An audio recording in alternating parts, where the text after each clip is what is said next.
Okay. Got sufficient number of people in. So happy to start. So welcome everybody to the first lecture of the webinar organized by the Department of Germanic Studies at the English and Foreign Languages University, titled The Animal Turns, Animals in Literature and Culture. We are extremely grateful to our Honorable Vice Chancellor, Professor E. Suresh Kumar, for giving us the permission and the support to go ahead with this webinar. And for the technical support, I am extremely thankful to the team of the English and Foreign Languages University. It gives me great pleasure to invite Professor Roland Borgatz from the University of Frankfurt to deliver the very first lecture of this series of 3. A few words about him. So Roland Borgatz is professor for modern German literature from the 18th century to the present in the Institute for German Literature and its Didactics at the Goethe University in Frankfurt. In addition, he is co-founder of the researchers network known as CLASS, that is Cultural and Literary Animal Studies, and of the research initiative Tiertheorien, and a member of the peer reviewers board of Tierstudien, a journal devoted to animal studies, and of the Zeitschrift für Deutsche Philologie. Before he joined the Goethe University in Frankfurt, Professor Borgatz taught at the University of Würzburg from 2008 to 2018, where he also co-founded the Interfaculty Forum for Cultural, Environmental, and Animal Studies. He has written extensively about Georg Büchner, including a Georg Büchner Handbuch, as well as about animals in literature and culture, and it gives me great pleasure to invite him to deliver a talk to us today, which brings together the 2 most prominent elements of his research. So over to you, Professor Borgatz. Thank you very much, Anu. Thank you very much for this very kind introduction. And thank you for the opportunity to talk to you today and to present you my research. I'm really honored that I may speak to you today. I just start my presentation so that you can follow a little better. So I hope you see, do you see my presentation now, Anu? Yeah, okay. Fine. So I will give you an introduction in my research, and I do this by concentrating on one single author. And what is more, I will concentrate on one text of this author, and even more, I will concentrate on one only sentence of this author. It's a kind of case study, you could say. Very small, very precise. At the one hand. At the other hand, I will take the opportunity to give you an insight in some of the main issues of animal studies. There is first the issue of what you could call the triple A of animal metaphysics. The triple A, these are 3 A's, very well known in traditional animal thinking. That is first the anthropological difference, first A, second anthropocentrism, that's the second A, and third anthropomorphism. That's what I call the triple A of animal metaphysics in a traditional sense. Anthropological difference, anthropocentrism, and anthropomorphism.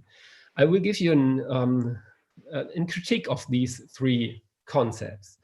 This is a part of my talk which argues in the realm of animal studies in general. And there is another dimension where I will give you an insight in the work, what it means to do literary animal studies. And there I especially want to show you what literary critic Susan McHugh called the animal disappearing trick of traditional reading.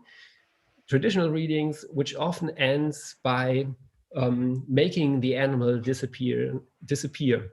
And what I try to do in my research is to focus on the animal in a way which doesn't lead to the animal disappearing from the stage. So you see, I give you an interpretation of one single sentence, and by doing so, I give you insights in the AAA of traditional animal metaphysics and the way how an animal reading from the perspective of animal studies may be set in way. So I do so by looking at one author, and this author is Georg Büchner, and I'm looking at one text of him, and that is his novella Lenz, written 1835, published 1839. Georg Büchner, as you may know, is one of the most famous authors of German literature. He wrote the Hessische Landbote, that's a political pamphlet trying to bring people to revolution in Germany in the 19th century.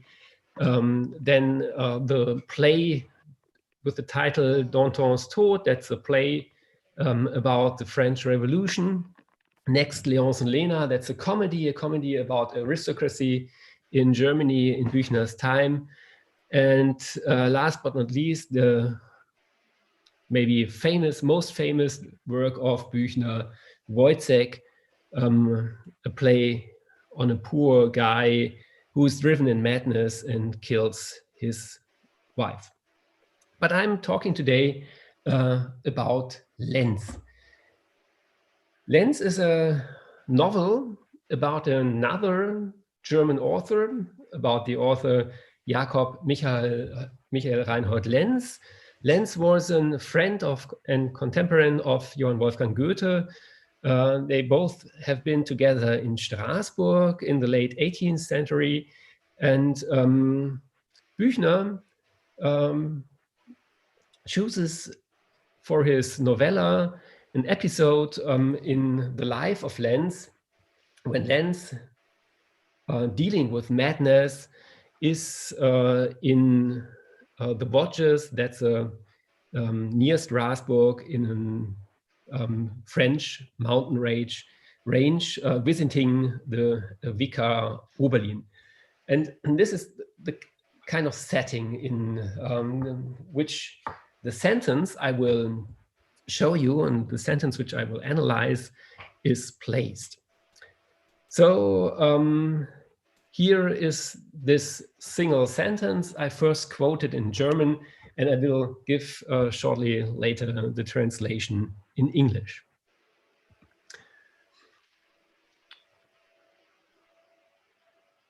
Einst saß er neben Oberlin, die Katze lag gegenüber auf einem Stuhl.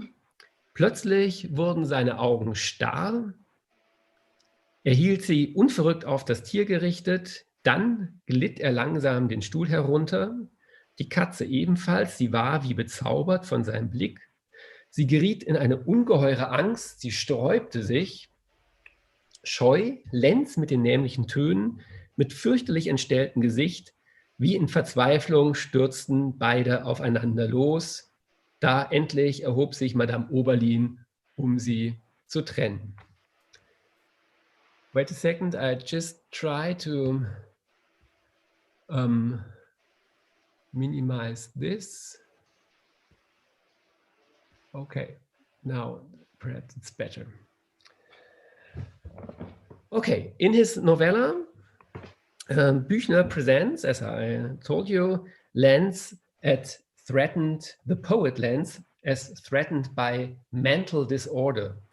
To find rest and peace in mind, Lenz has come to the Vicar Oberlin, who is living in a solitary valley in the French Vosges, the Steintal. First, his stay with Oberlin seems to help Lenz, but after some weeks, his condition gets worse again, and It is in this final phase of his stay, a phase characterized by strong attacks of madness, when Lenz encounters the cat. And I give you the translation of the phrase.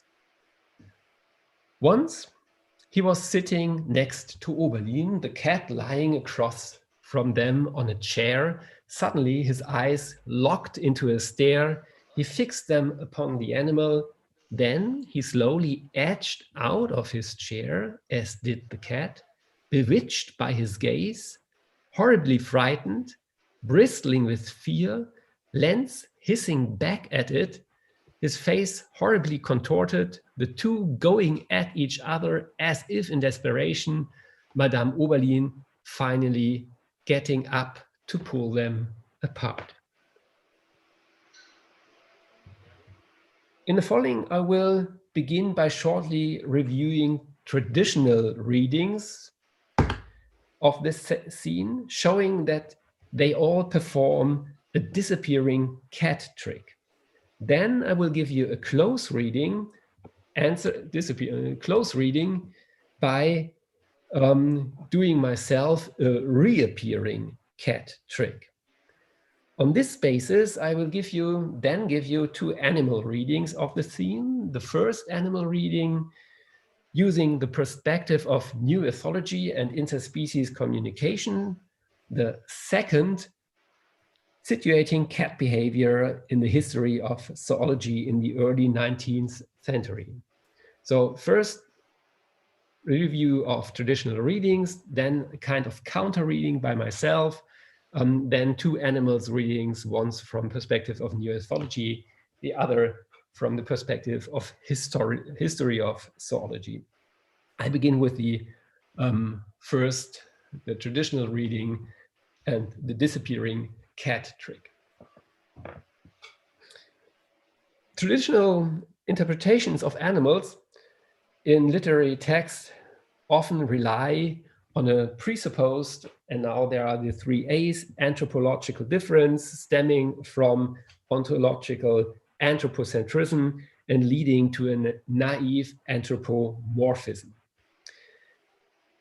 In Western culture, anthropological difference is the clear and exclusive distinction between human and animal. The usual suspects are well known: speech, reason, experience of death, mourning, culture, institution, politics, and so on. This notion follows a simple logic of addition or subtraction. Either human equals animal plus X, X being language, reason, culture, or animal equals human minus X, again, X being language, reason, culture, etc. Taking this equation as a starting point for an interpretation of the cat sentence and the cat encounter of Lenz, one can easily determine its meaning. Lenz is mad, madness is absence of reason, therefore Lenz isn't just human, he is human minus reason. An equation which leads to identify Lenz with animality. If Lenz equals human minus X and animal equals human minus X, then Lenz equals animal. Most interpretation of Lenz cat encounter use this equation. The fact that Lenz communicates with a cat is a sign of his loss of reason. It is a metaphor for his madness. Insofar, the cat is a powerful image, but it is only an image. This is the common disappearing animal trick of traditional literary studies, as Susan McHugh puts it. Reading animals as metaphors, always as figures of and for the human, is a process that likewise ends with the human alone on the stage. Now you see the animal in the text, now you don't. The concept of anthropological difference stems from the idea of anthropocentrism. That's the second A in the triple A constellation. In Western culture, anthropocentrism is the assumption that the world is entirely orientated towards the human. The world is made for mankind, and therefore mankind has the right to use it for its own end. If you think that the world is made for and given to humans, you initiate a logic of exclusion. Not everyone and not everything is allowed to join the center. Only humans belong to this sphere. The majority of the existing interpretations of Land's cat encounter is structured by an implicit anthropocentrism. They seem to have strong evidence for this. The protagonist is a human being who is dealing with his mental disorder. You can recognize this even in the narrative form of the novella, which is strongly focalized through lens. That means the novel doesn't show a world with lens as one of its inhabitants. Rather, it shows us the world as it is perceived by lens. So when we read of this world, actually, we read of Lens' world, in particular of his mental state. Accordingly, research has identified the description of nature in the novella as Seelenlandschaften, landscapes of the soul. From this perspective, the cat is just a part of Lens' inner landscape. And again, the animal disappears and the human remains alone on the stage. Now you see the cat in the text, now you don't. Anthropocentrism and the presumption of anthropological difference lead to the third A in the triple A constellation, to anthropomorphism. In Western culture, anthropomorphism is a mechanism by which humans give human shape to non-human entities. Walt Disney's Mickey Mouse is obviously a way of anthropomorphizing mice. And if you talk about falling in love and say, birds do it, bees do it, even educated fleas do it, then there seems to be a certain anthropomorphism in this phrasing. In the act of anthropomorphization, humans and animals are drawn into a binary relation of activity and passivity, with humans on the one side and animals on the other side. You see, left hand, there are humans, right, there are animals. The humans are active, the animals are passive. The human are the ones who are anthropomorphizing. The animals are the ones who are anthropomorphized. Traditional interpretation of Land's cat encounter anthropomorphize in a certain way if they understand the cat as a kind of screen on which Lenz, the character, or Büchner, the author, project purely human concerns, especially the main concern of the novella, human fear. From this perspective, talking of the cat's fear, sie geriet in ungeheure Angst, it is just like talking of fleas falling in love. Animal behavior is given human shape. And there you have the first central point of my talk. I have shown you by now that traditional readings of this sentence tend to make the cat disappear.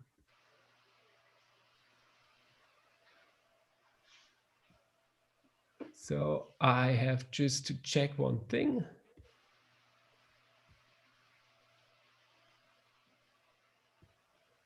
Okay. So I come to my second point. I have by now shown you the traditional readings, and as a kind of counter movement, I will show you now a close reading which performs an animal reappearing, a cat reappearing trick. The traditional readings of the cat encounter aren't wrong, but they aren't sufficient either. They make the cat disappear. If you look at Western culture, you can easily generalize this statement. The traditional interpretations of human animal encounters aren't wrong, but they aren't sufficient either. They make animals disappear. So let us bring the animals back on stage, the cat back into the text. I will do so by pointing out 3 dimensions of the sentence in question: the actors, the actions, and the communication. First, who are the actors? We have 4 of them: Lenz, the cat, Oberlin, and Madame Oberlin. The sentence presents these 4 actors as 2 couples. One couple is associated with the name Oberlin and serves as a frame for the sentence. You well notice that this is really just one long sentence. It begins with eins and it ends with trennen. In this sentence, Oberlin is the 5th word from the beginning. Eins saß neben Oberlin. And Oberlin is also the 5th word from the ending. So you see, it's just a kind of frame, a framed sentence framed by Oberlin. The second couple is less coherent. There's a last name, Lenz, and as well 2 generic names, Katze, Tier. And in contrast to the first couple, the second one is also presented by personal pronouns, er, sie. And while the 2 parts of the first couple stand completely apart from each other, the 2 parts of the second couple are strongly interwoven, culminating in the fact that there is one word for both, beide, and even in common personal pronoun with the sie. And on counting how often the actors are mentioned, we can see that the cat outnumbers the other actors. The cat is mentioned 6, Lenz only 4 times. It is a cat sentence. And if you look at the sequence of Lenz cat bows, we can see that it starts with an alternating movement between Lenz and the cat before both are being merged into one. The cat sentence thus not only shows a poet encountering a cat, but also a poet and a cat entering in common existence, albeit in an existence of shared desperation, Verzweiflung. Wie in Verzweiflung stürzen die aufeinander los, as in desperation they are going at each other. Roland, darf ich dich kurz unterbrechen? Ja, gern. Somebody is requesting, can you be a little louder? Yeah, I can. I try. Can you hear me, Anu? I can hear you well, but somebody from the participants had sent this request in the chat thing to ask if you could be, if the volume could be raised a bit. Yeah, I have my volume of my microphone is on top. Yeah. Okay, now I've got all the things from the others too saying that they hear you well now. Thank you. Yeah. Okay.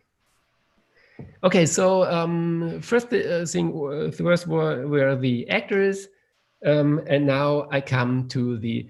But don't hesitate if there is anything you need for a better understanding, make you hearable. Yeah? That's fine for me. So second, what are the actions?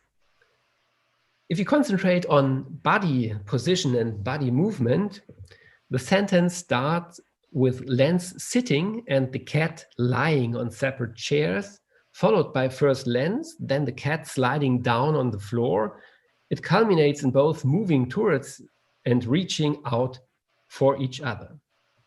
Obviously, the sentence organized the actions points in a similar direction as the way the sentence organized its actors. The action shows an intensifying dynamic. sitting and lying across from each other, slipping from the chairs, going at each other. And they show a convergence of the verbs. First, sitting versus lying, followed by an edging down, initiated by Lenz and mimicked by the cat, and finally, a simultaneous going at each other. Just as the actors, the actions show an impressive symmetry in this sentence. Third point, the communication. If we take the two major channels of communication, the vocal and the visual, we have to look at sounds and body language. The communication between Lenz and the cat is structured like a dialogue, like an exchange of phrases. You can put it in a kind of dramatic scene, which goes like this. Lenz sits, cat lies, Lenz gazes, cat gazes, Lenz slides, cat slides, bristles, hisses, Lenz bristles, hisses, both contort their faces, go at each other. In the description of this communication, Büchner distinguished carefully between the sign and its meaning, between the visible surface and the assumed inner states. On the one hand, there are the signs of the body, gliding, gazing, bristling, hissing. On the other hand, there are the feelings of the actors. There are three inner states of the cat: bewitched, bezaubert, frightened, ungeheuer Angst, and shy, scheu. And there's one inner state attributed to both Lenz and the cat, desperation, die Verzweiflung. Two of the inner states are given as a matter of fact, fear and shyness.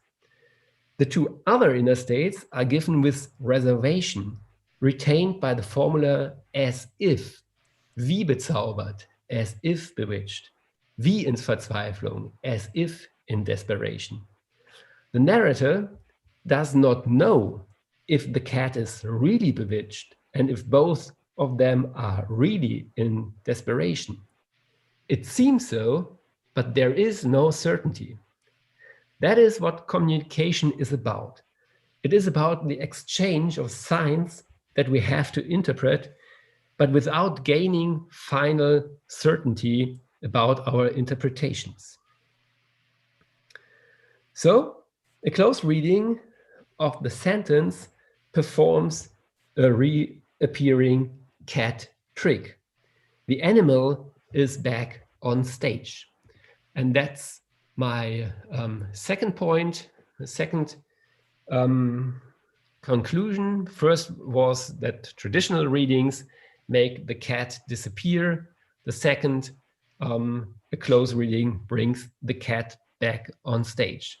And I just give you again the sentence in English, and you can listen to the sentence now in two very different ways. You can hear this sentence as an image of the inner state of Lenz being mad, or, and then there is no cat in the sentence, or you can read this sentence as proper encounter between two beings, two living beings.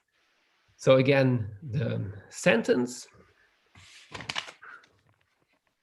Once he was sitting next to Oberlin, the cat lying across from him on the chair. Suddenly his eye locked into a stare. He fixed them upon the animal. Then he slowly edged out of his chair, as did the cat, bewitched by his gaze, horribly frightened, bristling with fear, Lenz hissing back at it, his face horribly contorted, the two going at each other as if in desperation, Madame Oberli finally getting up to pull them apart. So until now, I have given you two contrary readings of this sentence, shown you that traditional readings perform an disappearing cat trick, and I have shown you that a close reading of the sentence can point out that this sentence is really a cat sentence in an eminent, important way. So being at this point, I now will give you my first animal reading, the animal reading coming from new ethology and the perspective of interspecies communication. With the cat back on stage, it is worth rethinking the presuppositions that were linked to the disappearing animal trick, the triple A, the anthropological difference, the anthropocentrism, and the anthropomorphism. We could rethink these presuppositions from different points of view, for example, with the arguments of deconstruction, Jacques Derrida, of animal philosophy, of ethnology, of new materialism, Donna Haraway or Bruno Latour, or, and that is what I will do now, with a certain kind of zoological research on animal behavior, which I would like to call new ethology. What do I mean by new ethology? Ethology being the research on animal behavior. In the last 20 years, ethology has foregrounded a new starting point in comparing the abilities of non-human animals with those of humans. Until the 1990s, the burden of proof, mostly law, lay with those who considered animals gifted with human-like abilities.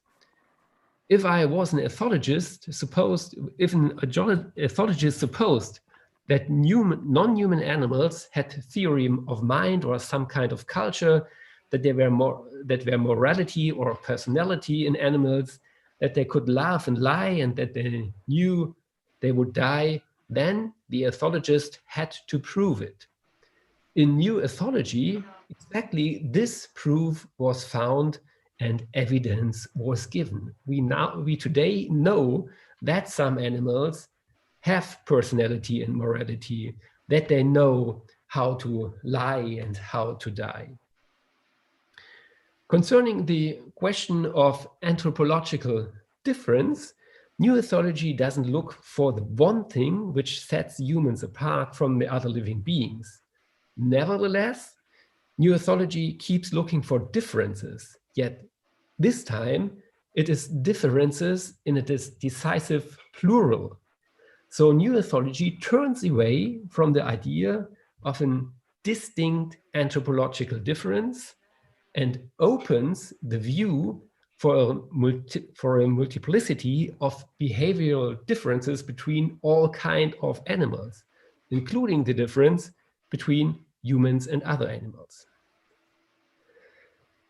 Without the presupposition of an anthropological difference, the old equation human equals animal plus X or animal equals human minus X, without the presupposition of this anthropological difference, the idea of an anthropological difference loses their basis. The same applies for the equation of animality and madness as used in Büchner's lens. If there is no anthropological difference, there is no end to understand Len's cat encounter as a regressive reverting back to animality. The mutual understanding between Len's and the cat is not triggered by Len's madness, but by the simple fact that species can meet.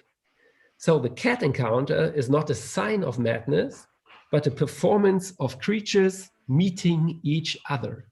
And that's a really important point for my interpretation of this scene, of this literary scene. I think that this cat encounter is not a sign of madness, but the performance of creatures meeting each other.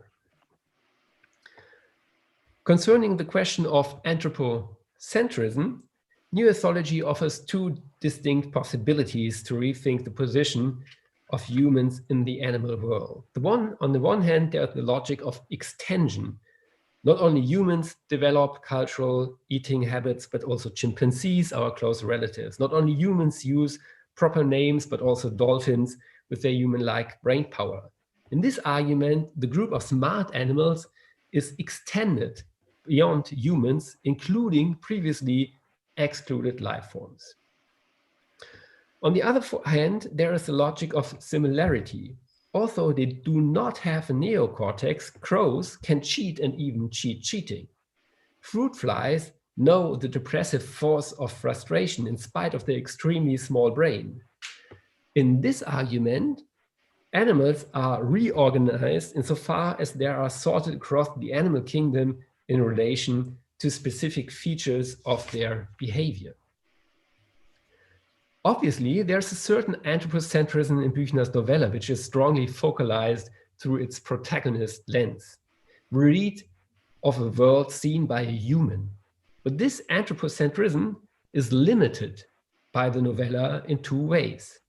First, the cat scene is characterized not by a stable focalization through lens, but by a shifting focalization between lens and the cat. At least in this scene, we read of a world seen by a human and by a cat. And second, focalizing is a matter of perspective, not a matter of fact. Even if we read of a world seen by lens, we don't read of a world which is in itself organized around lens as its ontological center. Therefore, it seems to be useful to distinguish two kinds of anthropocentrism.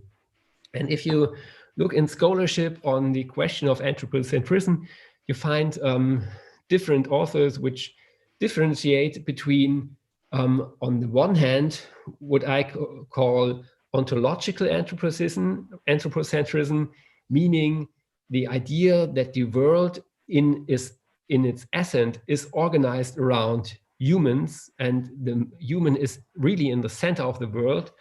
And at the other hand, an epistemic or epistemological anthropocentrism, which means that we humans can perceive the world only from the perspective of a human being, by human means.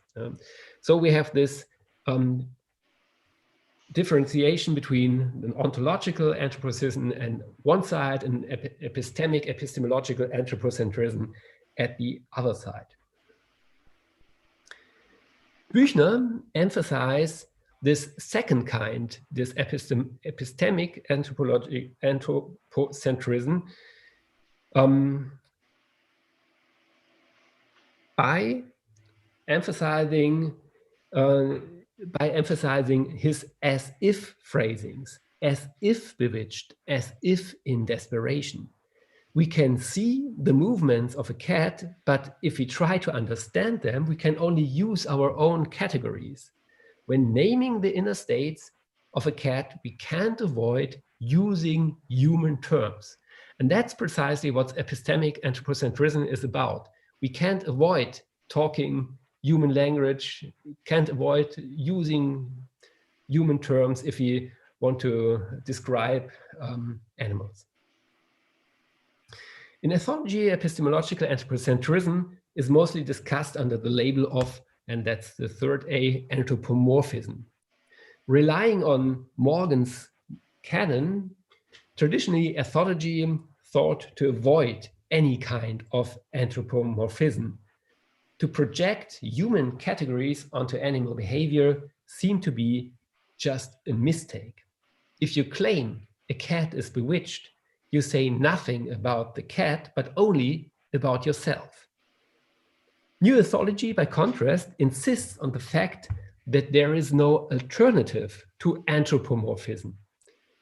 The methodological choice is not between avoiding or not avoiding anthropomorphism, but between reflecting and not reflecting anthropomorphism. Today, renouncing anthropomorphism no longer leads to a so-called purified science, but seems to be a kind of uncontrolled anthropo-denial. Accordingly, we not only have to distinguish between ontological and epistemological anthropocentrism, but also between naive anthropomorphism on the one hand and a heuristic anthropomorphism at the other hand.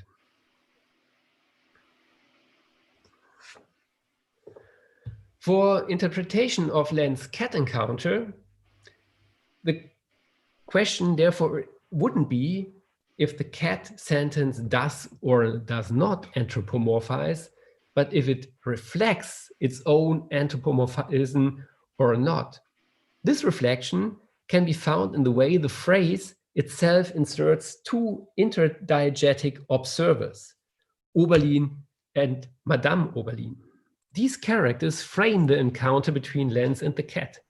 As a consequence, the reader of the sentence is encouraged to an emphatic identification with the human-animal encounter, as well as to a reflexive observation of this very encounter. We are drawn in, the two getting at each other, and we are drawn out, Madame Oberlin finally getting up to pull them apart. So even if the sentence states that there are human-like feelings in the cat, it nevertheless reminds us that this relies on an attribution, as if in desperation. Roland, darf ich dich noch einmal kurz unterbrechen? Ja, Jan? There is a little thing on the right side of the screen, which I think is your color bar box. Do you think you can minimize or move it away from the screen because it's blocking the text? I try. Thanks.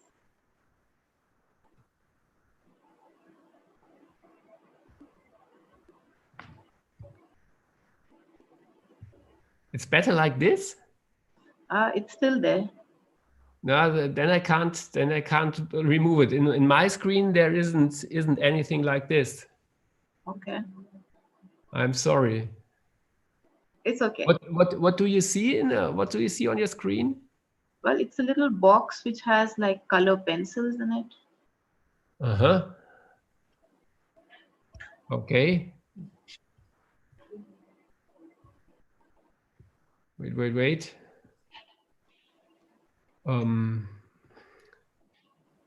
Strange. Now it's gone. Now it's gone? Yeah. No, it's back again. It's back again? Okay. Yeah. Wait. I try again. Uh-huh.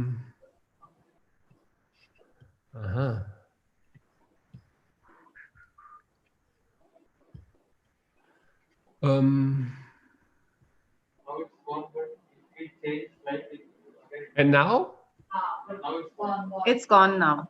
It's gone now. Okay. Yes. Wait, so I have just to do one thing in my screen. Now it's good? Yes. Thank you. You're welcome. So, what I have tried to show you in this small detour through new ethology is that there are three things cultural animal studies can learn from actual ethology. The first thing is that anthropological difference has to be replaced by search of species differences. That's the first one. Second, the assumption of an anthropological anthropocentrism is replaced by an acknowledgement of epistemological anthropocentrism.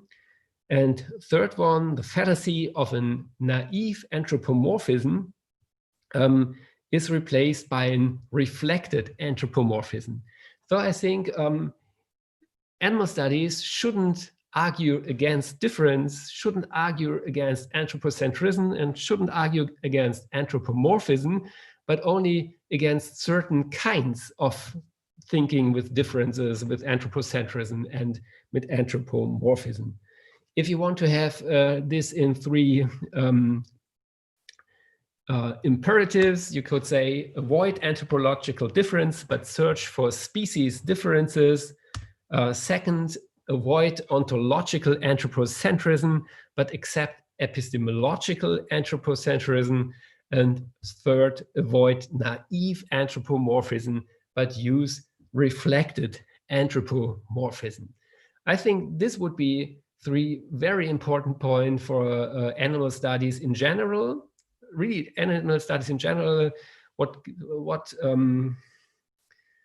discipline you are coming from, but also for literary animal studies. So this means if you take this perspective for an interpretation of the lens sentence, you come to my third point. An animal reading stemming from new ethology recognizes the species and focalizing differences between lens and the cat, and acknowledge the anthropomorphism at work. So last short point, second animal reading, cat behavior and the history of zoology. For this, it's interesting to know that Büchner has studied himself zoology and wrote a PhD thesis in zoology. He is famous for observing animals on a scientific level. But as a poet, Büchner gives us also an observation of a living animal, a cat lying, gazing, gliding, bristling, hissing, and attacking. To appreciate this poetic observation, it is helpful to compare it to contemporary scientific descriptions of cat-human encounters.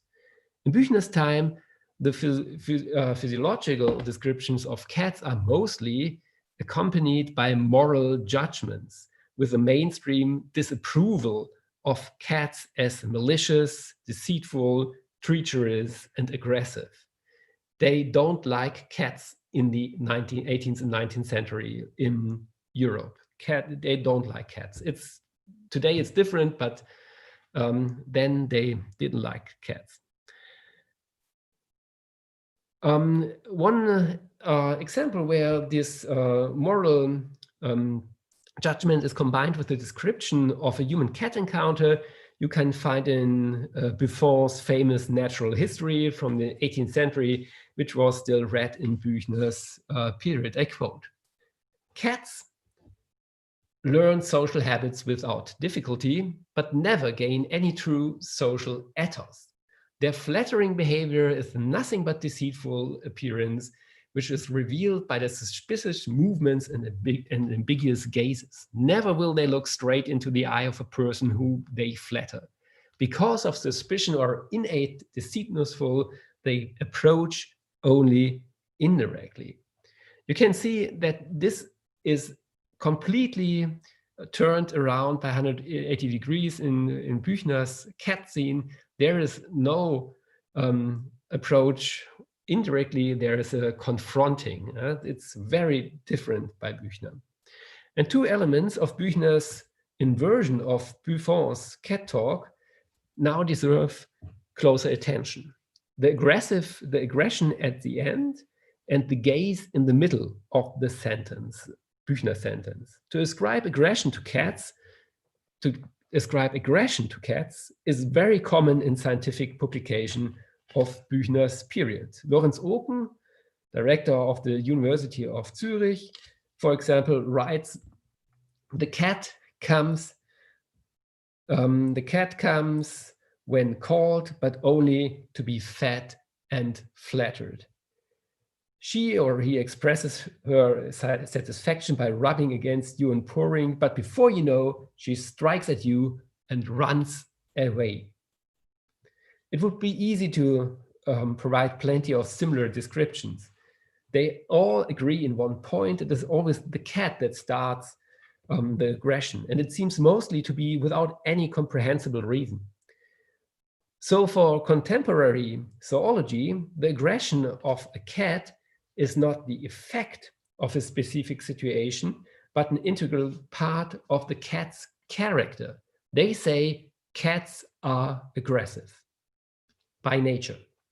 Obviously, Büchner turns this around by 180 degrees. It's not the cat that starts to act aggressively. And what is more, aggression is not something one party imposes on another party, but a consequence of entering mutual communication. Talking about the gaze of the cat is very uncommon in scientific publication of Büchner's period. At least there are some observations that cats normally avoid direct eye contact. But this eye behavior is always understood as a sign of deceitfulness.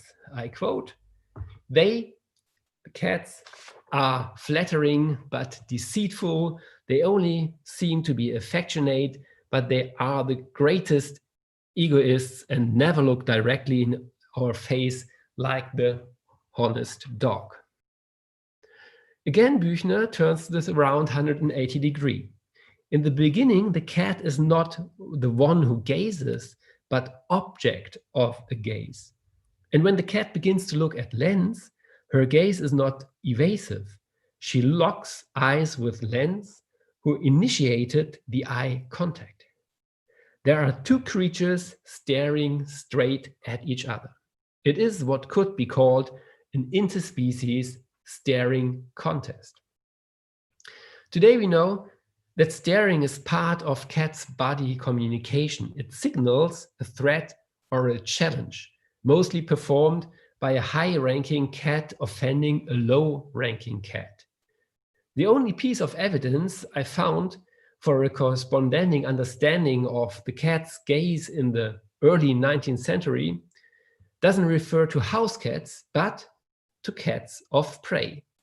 If a human being is threatened by a black panther, a lion, or a tiger, he can stare them down. This, at least, is what zoologists in the early 19th century state. I quote, "Just look firmly into the cat's face, and slowly withdraw so that it remains fearful and refrains from attacking." We can find a similar perspective in Friedrich Volk's Lehrbuch der Zoologie, 1832, so Büchner's time. I quote, "There are therefore a very reliable, life-saving measure is a rigid, motionless position, as well as a staring gaze, as lion, tiger, and panther thereby get confused. And even though they want to prowl around people, if you follow them with your gaze, they will definitely retreat." In early 19th century zoology, it was thus acknowledged that humans can stare down even cats of prey.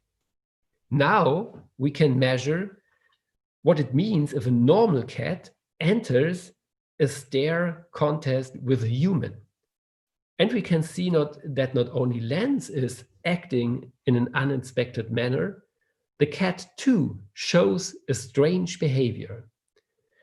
In the light of zoological knowledge in Büchner's period, it is even the cat who is the true hero of this specific human-animal encounter. And this would be my fourth and last point thesis for my talk. First, I have shown you that traditional readings make the cat disappear. Then I have shown you that a close reading can bring back the cat on the stage. Then I have shown you that an animal reading stemming from new ethology recognizes the species and focalizing differences between lens and the cat and acknowledge the anthropomorphism at work. And now, fourth point, an animal reading in the light of zoological knowledge in Büchner's period shows that the cat is the true hero in this specific human-animal encounter. It is a cat phrase, and the cat is the true hero of this sentence. So, for coming to end, comparing Büchner with Buffon, we can see that Büchner's description of the poet-cat encounter decreases the use of moral judgment and increases the intensity of empirical observation. If we now take into account ethological explanations of cats' staring behavior, we can push our animal reading of Büchner's scene one last step further. In this scene, Lenz not only recognizes himself in the cat, but the cat also recognizes herself in Lenz. Not only Lenz recognizes himself in the cat, but also the cat recognizes herself in Lenz. So finally, we can translate the scene into meaning without making the animal disappear. It's a scene of mutual anagnorisis. Anagnorisis, a term in literary theory which designates the moment in a play when a character recognizes someone and therefore discovers his or her own identity. And the same is true for Lenz and the cat. They identify themselves by recognizing themselves in the encounter. And that also means they identify themselves as others. So, to conclude, the most spectacular moment in Büchner's Lenz novella is not when Lenz is encountering a cat, but when a cat is encountering Lenz. And with this perspective, I, for last time, read again this cat sentence in English with this perspective that a cat is encountering Lenz.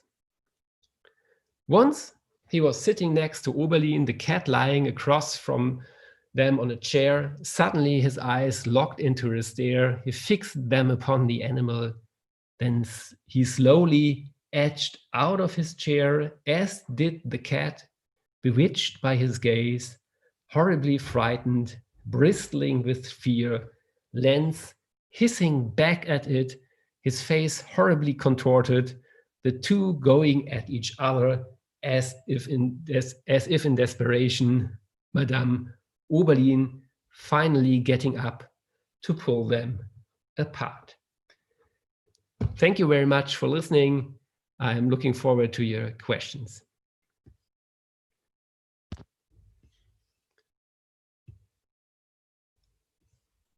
I can't hear you, Anu. You're muted.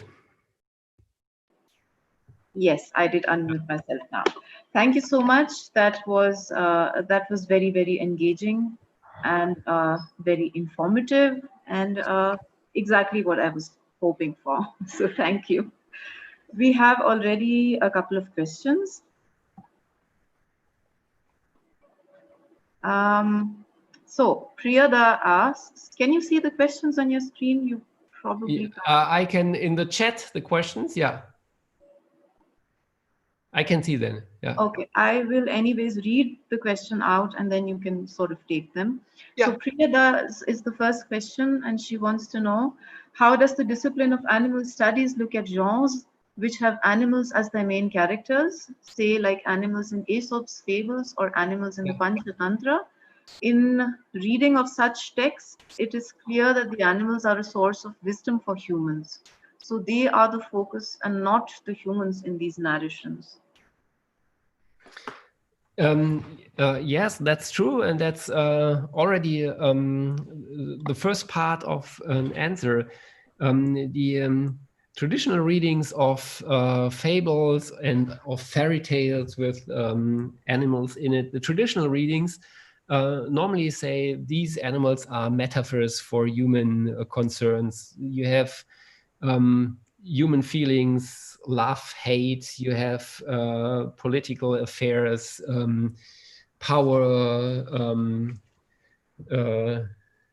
treason, things like this. And they are depicted by using animals. And if you give just a traditional reading like this, one possible objection is that this is using the animals as simple means to do something which has nothing to do with animals. So it's not a use, it's a misuse of animals, one could say. And as you have already put it, if you take seriously that the animals in these fables and in these fairy tales are smart animals, and that we can learn something about the animals in this genres, and that we as humans can learn something from the animals, there would be a first important step to a new reading on of this genre. And one point or one way to make it even more, to give this new reading even more force, would be that you claim that even fables and fairy tales have an documentary dimension, that they really tell us something about the animals, that there is a kind of animal knowledge in these texts. So that if you read fables, if you read fairy tales, you can learn something about animals which is only possible by reading such sorts of texts. This would be a first try of animal studies to deal with such genres.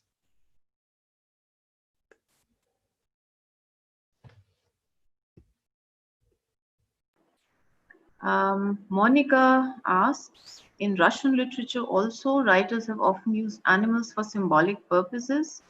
The animals most commonly depicted in Russian literature are cats, dogs, and horses. Russian writers often use their portrayal of animals to create a heightened impact on their readers. Is it the same in German literature? Short answer, yes. Yeah. Long answer, the triple of dogs, cats, and horses, probably horses, dogs, cats in this order, is very common in European literature. These are the three animals you can find everywhere in the literature of the 18th, 19th century. It lessens in the 20th century, the horse lessens in the 20th century, the cats getting even stronger than in the 18th century. But these are the three animals which you encounter very often in German literature, as well as in English literature, French literature, Russian, Italian, Spanish literature. These are typical European, I would say, European animals, because these are the three animals which are very close to humans. And this closeness to humans is ambivalent, because at the one hand, it's a closeness of domination. These are the animals which are dominated, which are cultivated, domesticated by humans. But on the other hand, this closeness is also a true closeness. There are people who love their horses, who love their dogs, who love their cats. And so you have not only domination, but also love. And in this mixture of love and domination, the animals are, these three animals, paradigmatic European animals, are very handy to put all kinds of problems in scene. And I would be interested to do an comparative work on the literatures of the world. If there are in different, I could imagine that in Africa, it's not these three animals, or in South America, or in the Antarctic, or in India. So I think this is cultural, very specific, which are the animals which are used to do some things. But I think there are always some animals which stand in for this ambivalence of domination and love. Thank you. Moving on to the next question from Christina. Can you speculate as to how animal studies would affect our perspective on weak AI and help us go beyond the deficit model, contrasting their drone nature to the more than human framing of strong AI? And I think Christina has added to her question a little further. Can we go beyond describing female cyborgs as cat-like, fey, or elusive or seductive, and male cyborgs beyond the dog-like, serve and protect or attack model? How do we deal with this heavily gendered representation?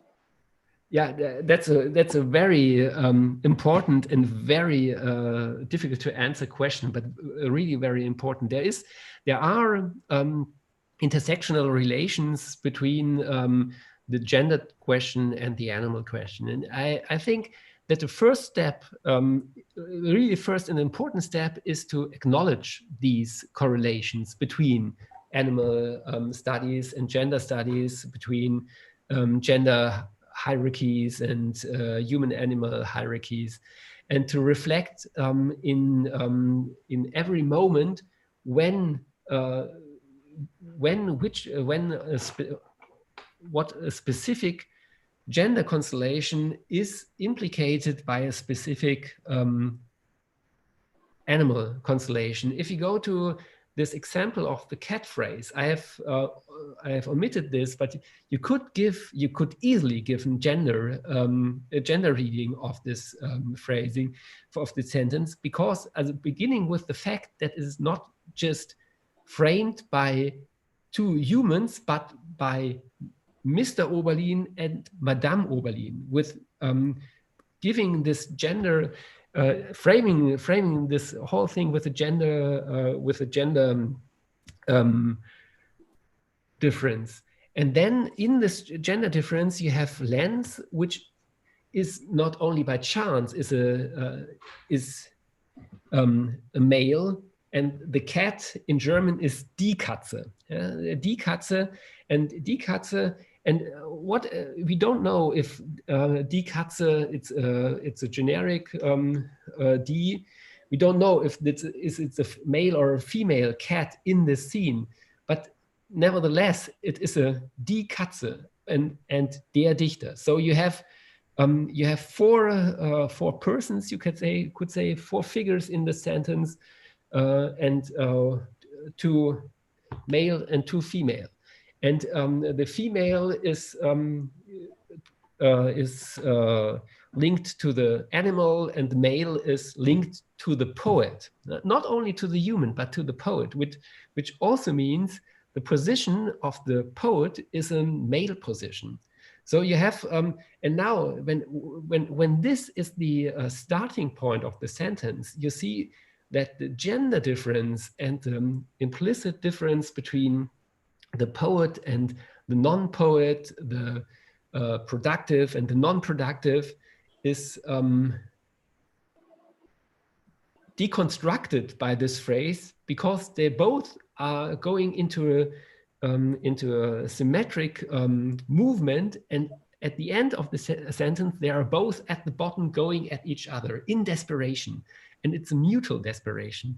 And so you can see, you could, and not only you could, you should do the reading not only as an animal reading, but also as a gender reading, and by juxtaposing and by juxtaposing, or by linking these two readings together, you can answer your question: where could we go? And so I think animal studies could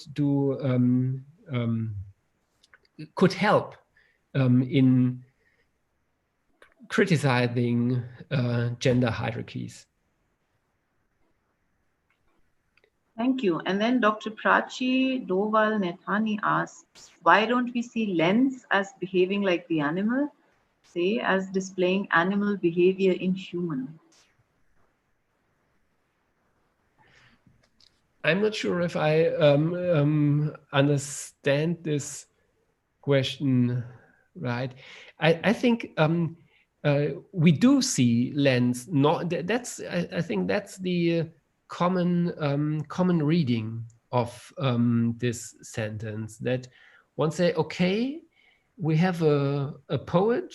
Poets we all know are close to madness. That's an old topos stemming from Platon, coming from antiquity, and being close to madness, meaning he's not really near to reason.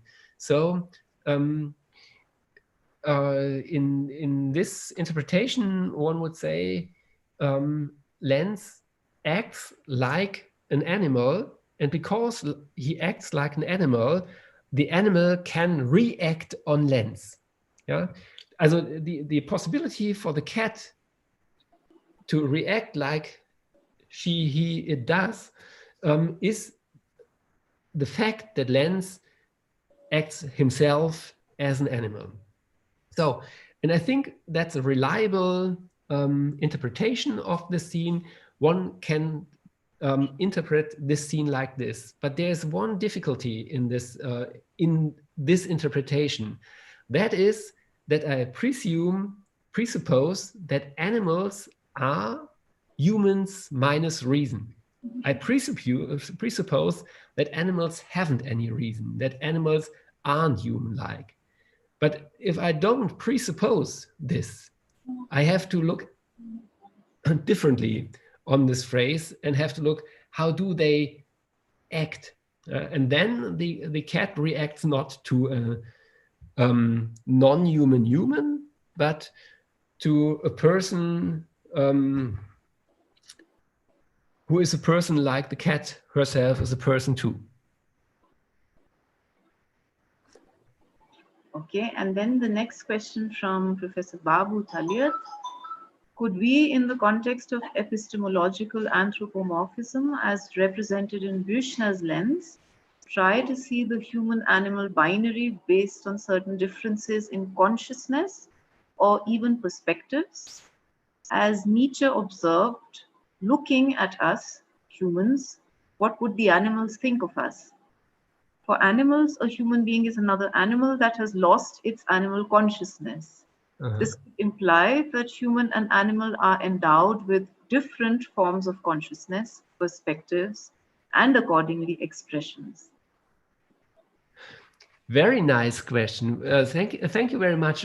What I like about this question is really that it turns around the perspectives and doesn't ask what is it about for a human to go in an encounter with an animal, but it asks what is it about for an animal to go into an encounter with a human, yeah, acting like this or acting like that. And that's exactly the twist of perspective I want to initiate by reading of this cat sentence, because the normal perspective on literary representation of human-animal encounters in literature, there are many such encounters. Think at Moby Dick, at you name it. We're full of human-animal encounters in literature, and the normal way to think about is to say, oh, there's a human-animal relation, and we have to look at this. What does this encounter do with the human? How is it perceived by the human? And the question like it is formulated there exactly does what I want to initiate, that you look at these encounters from the perspective of the animal. And I would say that's not a really good answer to this question, because the question is too good to answer it fast. But I think that that's the crucial point, that we as humans should start to go into the perspective on the animals and ask ourselves what it would be to be an animal meeting humans. And so it's a little the what would it be to be a bad question? How can we go into the perspective of animals, a specific animal, when we aren't that animal. And literature could be a vehicle, a way to get such perspectives, to go in animal perspectives. And I think this cat phrase does exactly this. It opens the possibility to go into the cat's perspective on this encounter. And then we have a question from Sanjay Kumar. What would you say about the stories like Kolstamir, a story about a horse by Tolstoy, where the horse speaks in the first person, and Baudelaire's cats? Yeah. The talking animals are very interesting genre in literature. And again, there is a traditional reading of the talking animals, which say, oh, that's a typical way of anthropomorphizing. Yeah? Horses cannot talk, and if a horse talks, that's just anthropomorphizing. So that's not a horse, but it's a human using a horse for saying whatever the human wants to say. Yeah? So that would be a typical way of anthropomorphizing. If you go in the Russian literature of the late 19th century and look at these literary scenes, it is very useful to look at the same time in the discussions of animal behavior and animal language in the 19th century, because in the 19th century there is plenty of literature which tries to explain that animals in general, and especially horses, are able to talk horse language, and that this language is nearly as complicated, complex, and intelligent as human language. So in a specific way, it would be right to say horses can talk. So evidently, horses don't talk human language. But if you, in a literature text, allow a horse to talk in human language, it's just the same, one could claim, as if you have in German, for example, in German text, and there is a scene playing in Italy, and the people in the novel talk German. They talk Italy in real, but you can do it in German. And in the same way, you could say, okay, I can't understand, I can't translate what the horse says, but I can fake it, and I can fake it with good reasons. And I can fake it with good reasons because the scientists say horses can talk. They have language.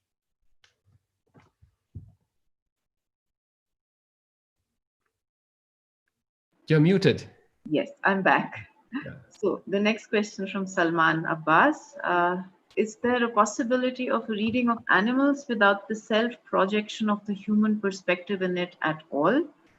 Is there a comparison with the horror of the Lovecraftian kind, where the horror defines the relationship with the monstrous, which is only one-sided, that is, from the end of the humans? Also, fear defines majority of human-animal encounters. All the questions of you are so fantastic. Really appreciate that. Short answer. Is there a way? Can you say again this beginning of the? Is there a possibility of a reading of animals without the self-projection of the human perspective in it at all? Exactly. Short answer: no. Yeah, there isn't. And long answer: that's not bad. Yeah? That's not. And there you only have to reflect your projections. Yeah? And if you start reflecting your projections, you can make them productive. You can make them productive, and you can to start to analyze them.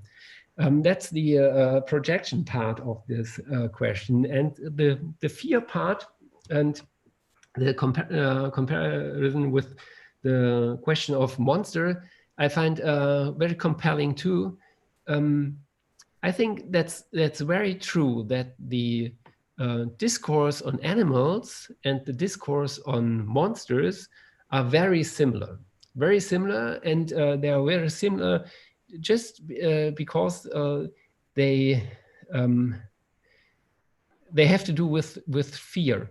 And the fear, for getting back to Lenz, is one of the central subjects in the novella, and one could say it's the central emotion. It's a novella about fear. And Lenz, the poet, is driven by fear. Fear, he has fear in nature, from animals, from people. There is what is more, something which is called in German namenlose Angst. Nameless, unnamed fear. Yeah? A fear you can't name. And this fear is precisely what is at stake in this cat encounter. All this fear is there, and this fear is a kind of self meeting oneself. It's a kind of meeting himself with this fear. And in the monstrous, there's exactly this point of meeting oneself. And once again, perhaps the most famous human-animal encounter with fear in the center is Moby Dick, with Ahab encountering the whale, and the question of going at each other and living from a productive fear. Fear doesn't mean that you don't touch things.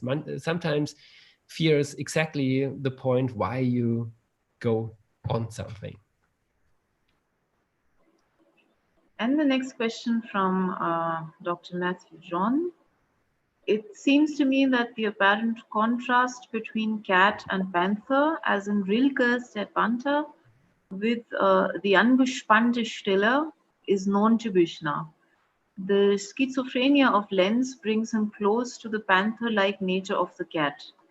Can we think that the romantic attempt to remove the borderline between animal and man is calling for a schizophrenia-like commitment to reading literature, not as a referential one, but as self-referential, as art, as nature minus X?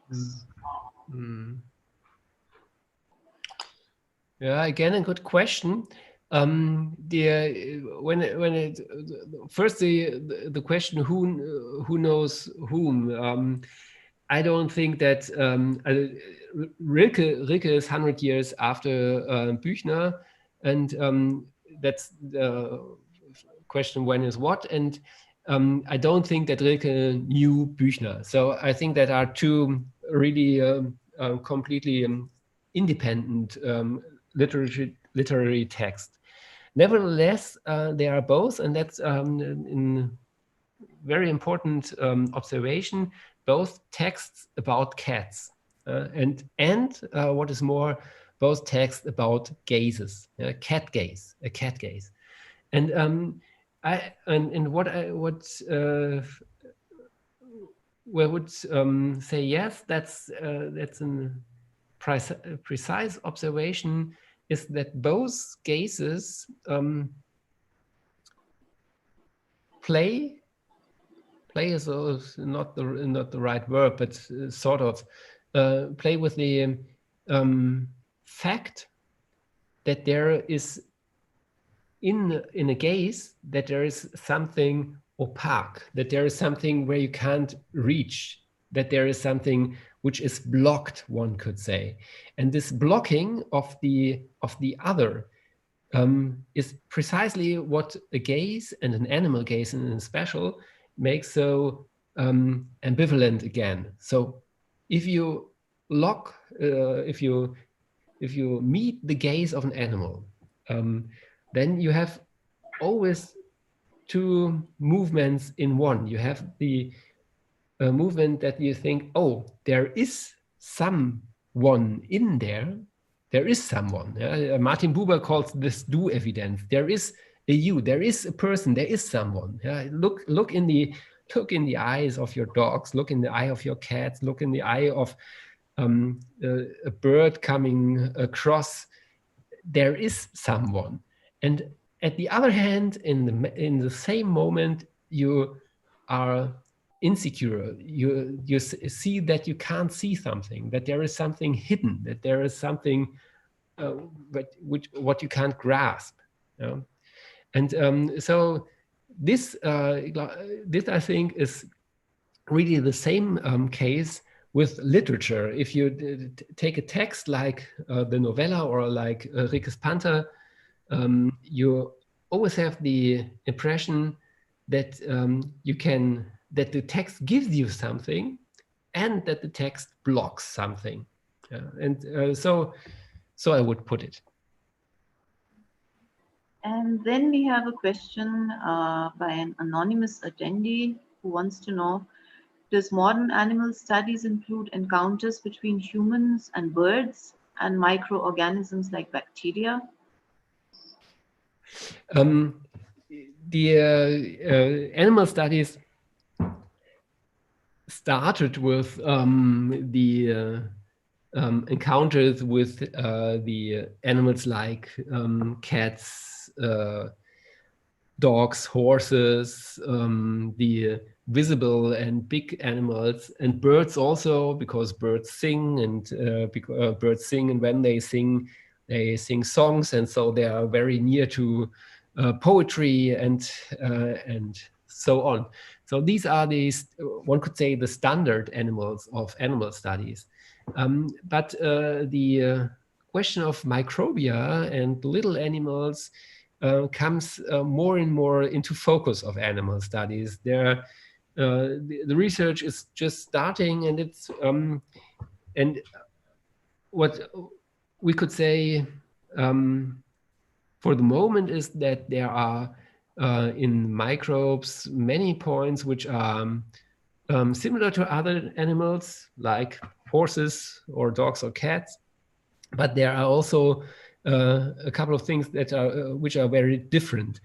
And in this difference, one of these differences is that their occurrence in literary texts is you don't find them so often in literary texts until 1950, something like this. But it's very interesting, especially in the combination with the question of parasites, and especially in combination with the question of zoonosis, meaning illness spread by animals. And Thorsten Kartensen has a comment rather, which is, thank you, Roland Borgatz, for your lecture. It was very inspiring. We go on to the next question by Pallavi. How would you reflect on the binary of pet and wild, and on its economy?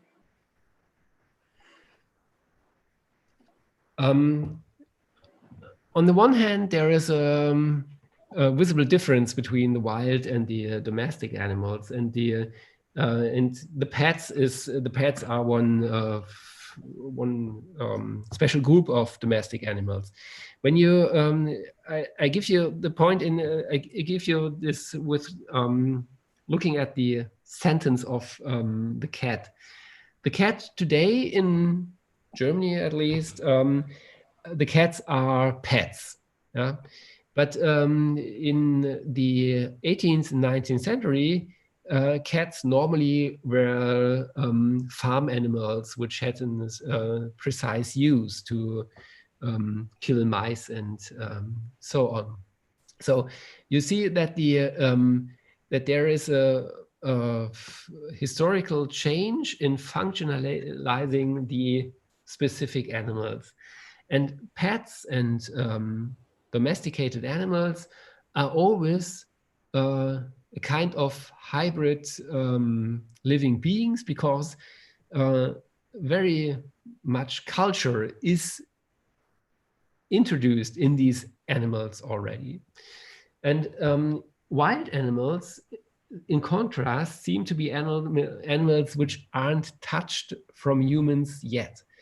But in our world today, one could say there aren't any really wild animals left, because in our world there is not a single spot which isn't touched by human impacts, especially in the age of the Anthropocene. So one have always to consider the difference between pets and wild animals, but I think animal studies shouldn't overestimate the difference between the wild and the domesticated. Okay. A question from Akshay. Your critical approach of ethology and epistemic does deconstruct the supremacy of humans, but in this example, the idea of self still relies on the anthropocentric model. One mind, one body, one individual. Here, one human and one lonesome cat. But the animal and insect world, especially the ones existing in swarms or groups, for example, dolphins and bees, give us a different perspective on what could be the self. This would change the form of collective existence if applied. And this is Dr. Akshay Joshi from Pune University, and he would like to know your comments on this. Thank you very much. A very, very important question for animal studies. And you see that, and I find it very good to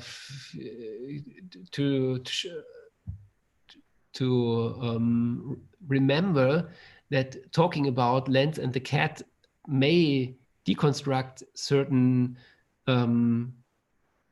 certain elements of traditional metaphysics, but forgets to deconstruct other elements. And so, and that's precisely one of them, that there you have always a self which is in identity with himself, because it's just one and not a swarm or a collective.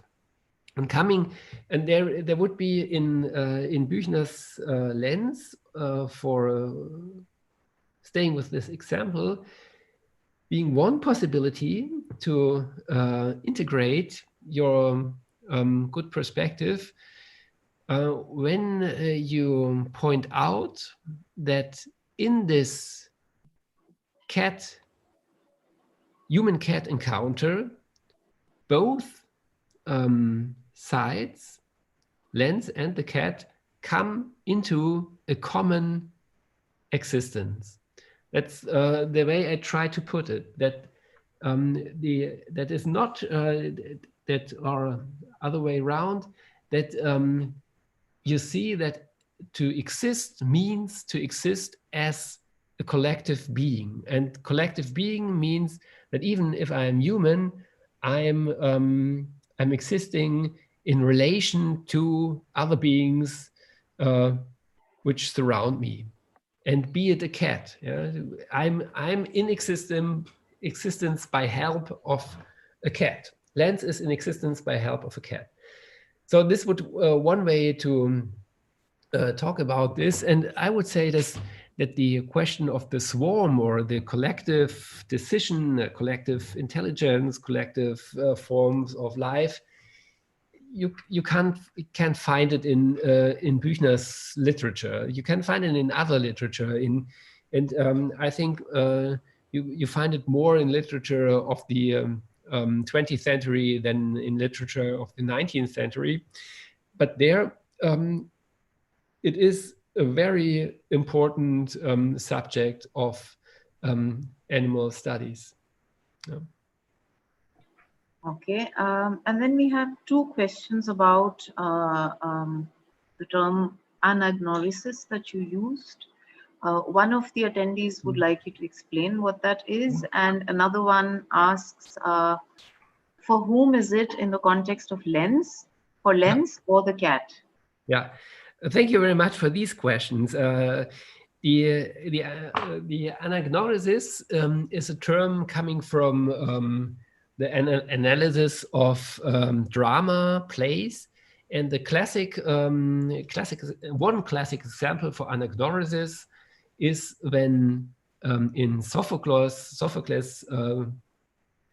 tragedy Oedipus recognized his mother as his mother, yeah, and in recognizing and his father as his father, and in recognizing his mother as his mother and his father as his father, he recognized that he is the one who killed his father and slept with his mother.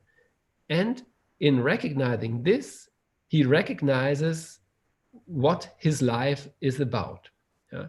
So you recognize someone else, and by recognizing someone else as someone, you recognize yourself and your life. So it's a kind of self-recognizing movement, which you find often in tragedies, dramatic plays. Oh, it's me. It's me. That's you. So that's me. Often used in recognition of relationships between mother and son, brother and daughter, and so on, brother and sister, daughter and mother, and so on. And if you have, and now my idea is to say that this kind of anagnosis you can find in this cat sentence, that the cat, and now the second question, who recognize whom? The cat, herself in lens, or lens himself in the cat, and I would say both. That's exactly the point. Lens recognizes the cat. That means he recognizes the cat as a person, which is as a person as complex as himself, and recognizing the cat as such a person, he recognizes himself as a person who's at the same time an animal. At the other side, there is the cat recognizing that there is a human with whom it is possible to communicate. And by this communication, the cat recognizes herself as a living being who's able to communicate with humans. So when this is true for this sentence, I would go one step further, and now I change the level, and I would say on an ethical level, on a level of animal ethics, it would be suitable if we all learn to have this moment of anagnosis when we meet animals. These mutual recognition of the other, and in this recognition, and recognition of myself. If I have such moments of anagnosis in my daily life when I meet animals, this would be a step to a better world, so to say. Okay. Chandrika Kumar asks, emotions such as fear, but also strong bonding, play an important role in human-animal relationship. So, do you see the human-animal encounter as a poetic of pain, or is it a bit more? Also, how does the anthropomorphic perspective react to this relationship? A poetic of what?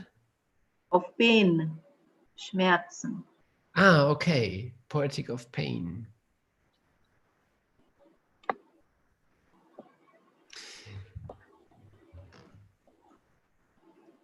Yeah, very good question. I think for Büchner focuses on this relation as a poetic of pain. And I think that Büchner claims that by realizing such a poetic of pain, we can enrich our perception of animals and human-animal encounter. So the poetic of pain would be one way to get nearer to animals, simply because we humans know what pain is. There is pain. So pain would be something we fundamentally share with many animals, not with all, but with many animals. Pain is what many creatures share. So yes, there is a certain tendency to a poetics of pain and poetics of animals, but I think this is not the only way. This must not is not necessarily the only way. There are other poetics which there is. If you follow Haraway, there is a poetic of work, yeah, mutual work, working together with animals. There is probably a poetic of love between humans and animals. A poetic of play would be another very important point. But the big importance of the poetic of pain stems certainly from all the pain inflicted to animals by people. So we know that there is pain at stake when animals and peoples come together. Okay. Roland, I would like to quickly take a couple of questions from the YouTube platform, because this session has also been live streamed there and we have a few questions there. Maybe we can quickly take a couple of those. So Renu Krishna asks, what can we say about the anthropomorphic language given to cats in online platforms like memes and their social media pages? I like this question. I think that's very ambivalent there, because anthropomorphizing cats is at one hand always dangerous, because you often do something with cats which isn't nice to cats. But at the other hand, it's also a way of taking cats seriously if you anthropomorphize them. So that's exactly the point that I would never talk for or against anthropomorphizing in general, but I would always look at the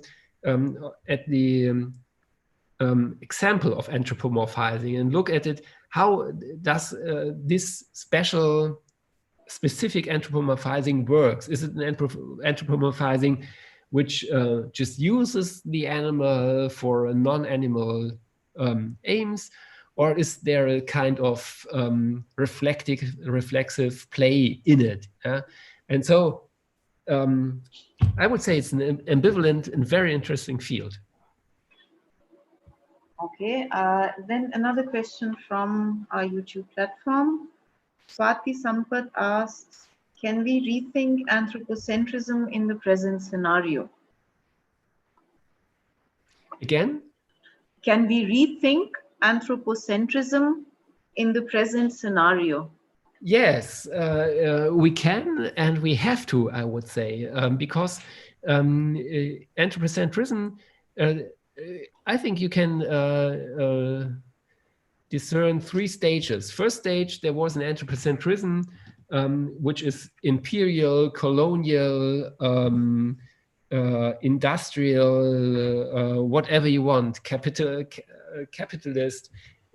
bad anthropocentrism, saying humans are in the center and the rest is underhuman. Second phase would be that in a critical way, one say, okay, anthropocentrism is the evil of all bad things which are happening right now. We have thought human is in the center, but he isn't in the center, so decenter human.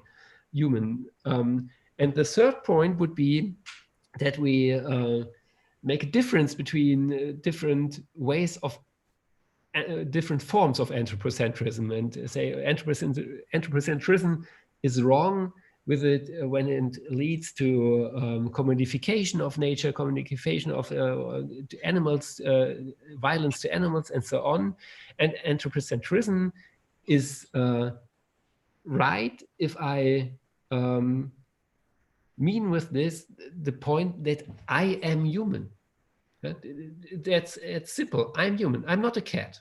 I'm not a horse. I'm not a lion. I'm human. So for me, the world is around me. I can't escape this, but I can reflect it. All right.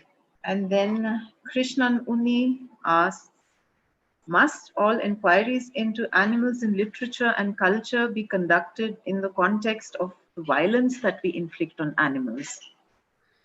No, yeah, certainly not. It's about the text you take, and you can this cat phrase which I presented to you is a phrase which is more about violence than about play and joy. But there are other animal texts which talk of joy. I give you just one example. If you look at the nightingale literature in European literature, nightingale, a songbird which sings lovely, really lovely. Everyone loves nightingales, and if you and talking on nightingales in literature is mostly talking of love, of joy, of play, of sound, of softness, and so on. So no, it must not. It's not necessary on violence. There are other topics too. And then one more from YouTube by Alvin Alexander. Isn't there a post-animal turn after the arrival of artificial intelligence, robotic animals, and robotic pets? I think there is not succession. First animal turn, then cyber turn, but there is an animal turn and a cyber turn in the same time. In theory, if you take Donna Haraway, who's an important scholar for animal studies, she was before she was doing animal studies important for the question of cyborgs and robotics and so on. And in the same time for gender studies. You see, these all are questions which are intertwined. And so I think there's a cyborg turn or in tell it cyborg turn and an animal turn, and there is the mixture of both. So, and that's in a very interesting field to look at animal robots. And there are there is some scholarship on this starting right now, looking what it means when there are animal robots. And then one final question from the YouTube platform.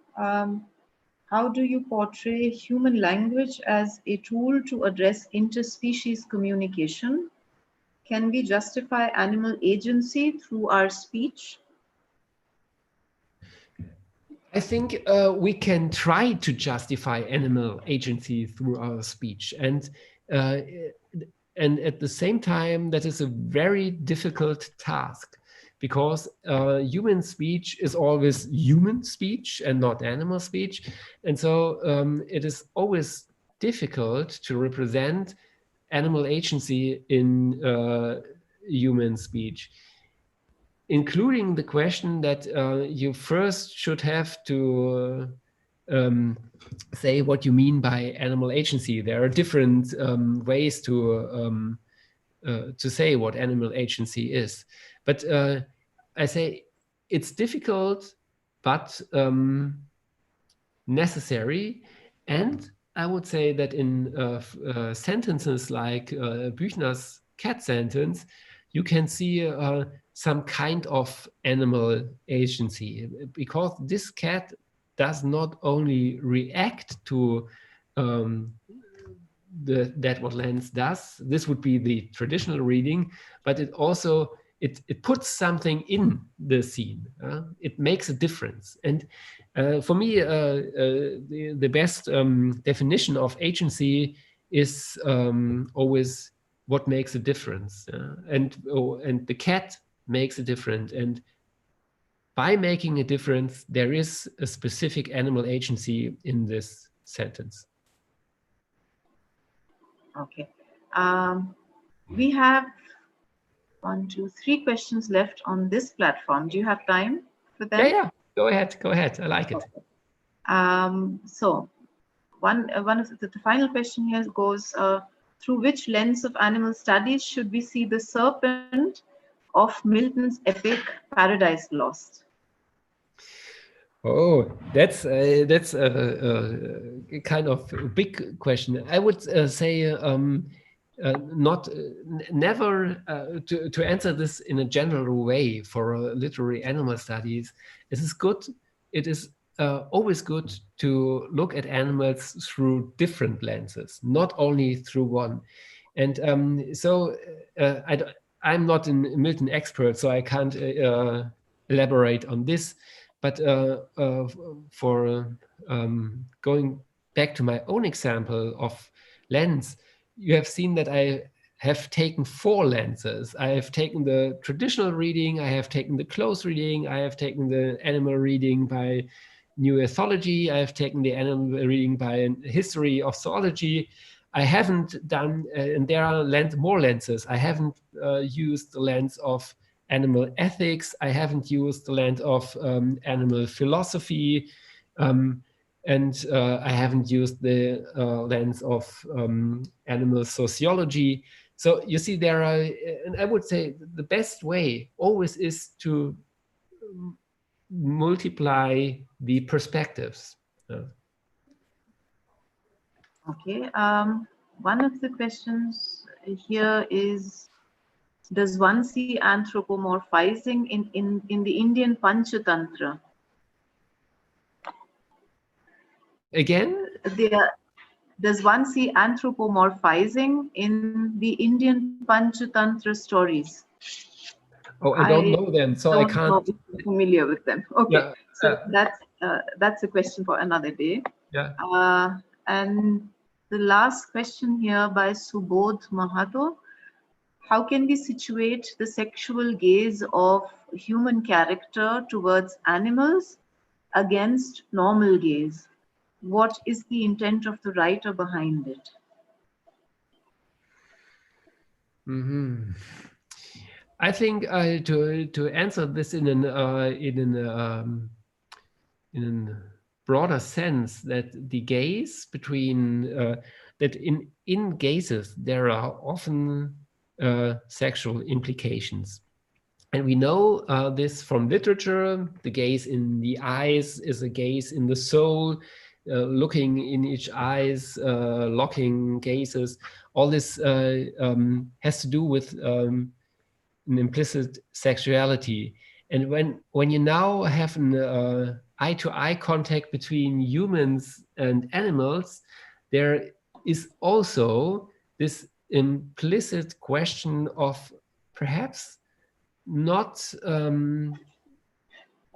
always sexuality, but always of corporeality.